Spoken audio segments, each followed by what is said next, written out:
Pupus sudah harapan ribuan calon pegawai negeri sipil atau CPNS 2024. Awal tahun ini seharusnya menjadi babak baru dalam kehidupan mereka. Namun, rencana untuk segera dilantik dan mulai bertugas sebagai abdi negara tampaknya harus ditunda lebih lama dari perkiraan. Pengangkatan mereka sebagai aparatur sipil negara molor dari jadwal semula yang harusnya di awal tahun 2025. Nasib serupa juga harus dialami oleh pegawai pemerintah dengan perjanjian kerja atau P3K yang pengangkatannya mundur jauh hingga tahun depan. Keputusan ini membuat sejumlah CPNS kecewa.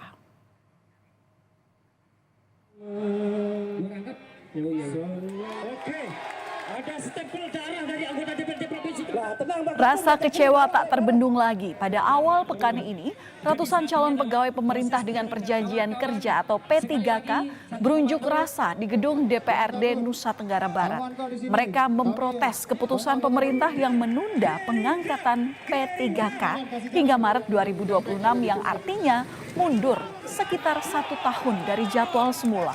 Para demonstran menuntut pengangkatan P3K justru dipercepat.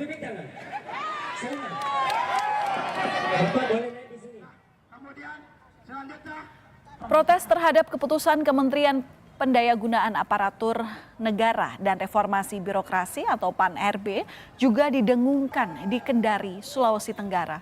Ratusan calon ASN dan P3K tahap 1 berunjuk rasa di jalan dan kantor DPRD Sulawesi Tenggara.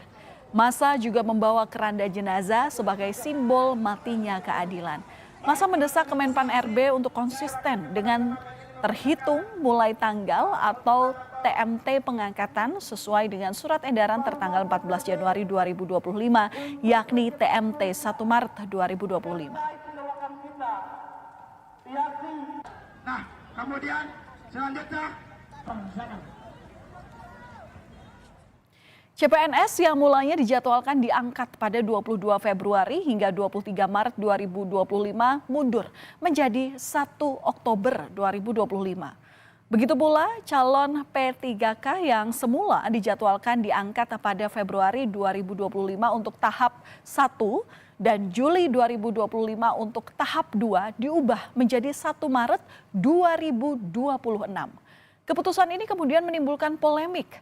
Masalah muncul karena banyak calon ASN yang sudah terlanjur mengundurkan diri dari pekerjaan sebelumnya. Mereka kini berstatus sebagai pengangguran sementara dan tidak memiliki penghasilan. Kondisi ini akhirnya menimbulkan dampak ekonomi dan psikologis yang berat. Seperti yang dialami oleh Endah Kurniawati, ia sudah terlanjur mengundurkan diri dari pekerjaannya sebagai guru bimbingan konseling sebuah SMK swasta di Kota Malang. Sebelumnya, Endah dinyatakan lulus menjadi CPNS di Kementerian Agama Kanwil, Jawa Timur. Ia seharusnya sudah mulai bekerja sekitar April atau Mei. Namun kini Endah terpaksa menganggur selama 7 bulan karena pengangkatan CPNS diundur hingga Oktober 2025. Pastinya sedih dan kecewa soalnya kan 1 bulan sebelum itu harus ada one notice resign juga. Jadinya saya sudah terlanjur memasukkan surat resign juga karena kan dari pengumuman awalnya itu kan ada tanggal sama tahunnya juga yang sudah pasti gitu loh, ternyata dimundur-mundur.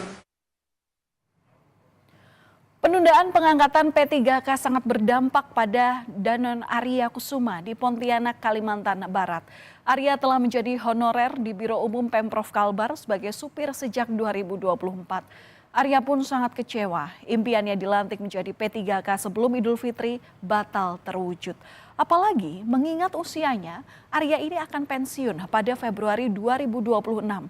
Selisih 1 bulan dengan jadwal baru pengangkatan P3K.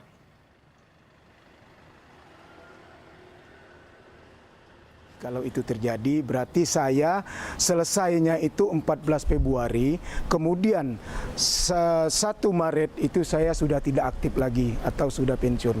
Jadi kemungkinan ini ya, hari itu juga saya menerima SK pengangkatan, hari itu juga saya menerima SK pensiun.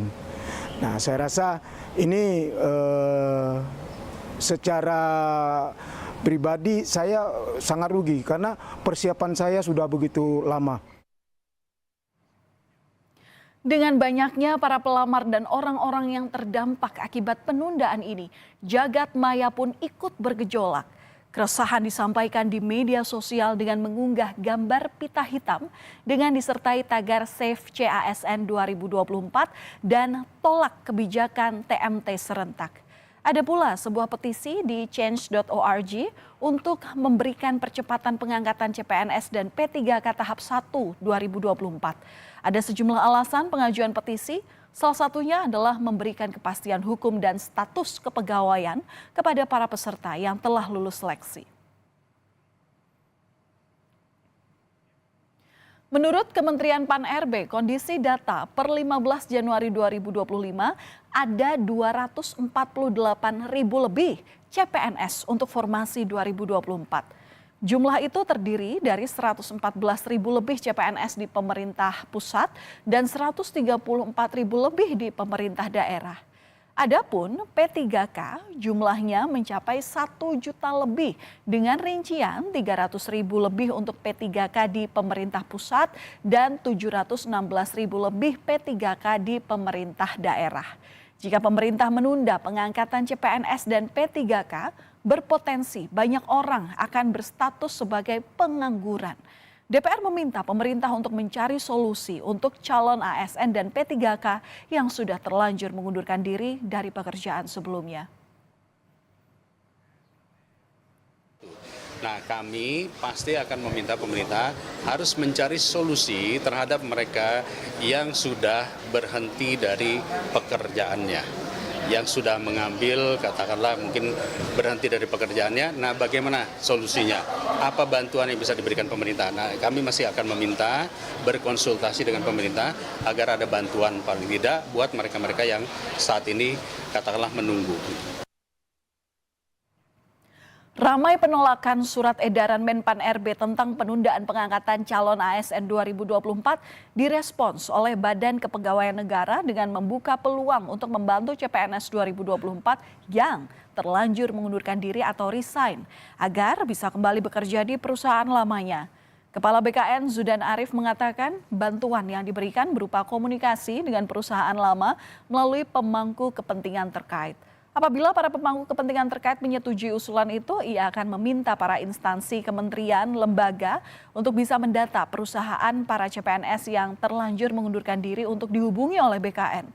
Meski demikian, usulan Kepala BKN ini dinilai bukan sebagai solusi oleh sejumlah pihak. Keluar dari pekerjaan. Sekarang menganggur. Ini saya perlu masukan apakah saat nanti mengundang para calon ASN-nya, instansi ini kemudian mendata, kemudian menghubungi tempat pekerjanya yang lama agar bisa mempekerjakan kembali, atau biar kami dari BKN atau Menpan yang menghubungi, misalnya mengkomunikasikan dengan Kementerian BUMN bila yang bersangkutan bekerja di BUMN, atau dengan Menaker kalau yang bersangkutan bekerja di swasta. Paling signifikan adalah CPNS, tetapi ada multiplier efeknya. Ada potensi kehilangan sumber daya ekonomi, gangguan konsumsi rumah tangga juga, serta potensi kenaikan pengangguran sementara. Karena mau nggak mau sebagian saudara kita yang CPNS tersebut harus menganggur, sudah resign, dan untuk bekerja lagi, tempat kerja yang mau mempekerjakan mereka dalam waktu yang pendek hanya 6 bulan atau 9 bulan itu juga sangat sulit dan jarang sekali. Ini yang saya kira perlu dilihat secara bijak ya oleh pemerintah, dan untuk BKN saya kira ada baiknya transparan dan jujur saja kepada masyarakat karena Menteri Pemberdayaan Aparatur Negara dan Reformasi Birokrasi Rini Widiantini menyebut menunda pengangkatan CPNS formasi 2024 pada akhir 2025. Rini mengklaim usulan penundaan pengangkatan CPNS salah satunya adalah mempertimbangkan usulan dari pemerintah daerah. Menurut Rini, saat ini pemerintah sedang menata ASN nasional secara menyeluruh, termasuk mempertimbangkan kuota untuk CPNS. Meski mengusulkan menunda, Rini menyebut pemerintah menjamin CPNS yang lolos tetap diangkat menjadi pegawai ASN. Penataan ASN nasional secara menyeluruh dan adanya usulan penundaan seleksi dari beberapa daerah, pemerintah mengusulkan untuk dilakukan penyesuaian jadwal pengangkatan CASN sebagai pegawai ASN dengan perkiraan pengangkatan pada akhir 2025 atau di awal 2026. Memastikan bagi pelamar yang telah mengikuti dan dinyatakan lulus selesai CASN tetap diangkat sebagai pegawai ASN. Meski dalam rapat bersama Kemenpan RB, usulan penundaan pengangkatan CPNS dan P3K telah disepakati bersama, Komisi 2 DPR membantah ada permintaan penundaan pengangkatan CPNS dan P3K untuk formasi 2024. Rapat kerja dengan Komisi 2 itu tegas sekali bahwa di dalam proses pengangkatan ini untuk batas maksimal pengangkatan untuk CPNS itu Oktober 2025 dan Maret untuk P3K. Tidak ada sama sekali kesepakatan bahwa semua instansi harus serentak 2026 dan Oktober 2025. Jadi tidak ada kesepakatan penundaan. Justru DPR di dalam proses rapat itu terlihat dari pendapat masing-masing fraksi meminta proses itu dipercepat. Saudara, polemik nasib 1,2 juta calon aparatur sipil negara perlu segera diakhiri. Pemerintah perlu memastikan solusi bagi mereka karena keputusan pemerintah menunda pengangkatan CPNS dan P3K sangatlah berdampak besar bagi kehidupan mereka.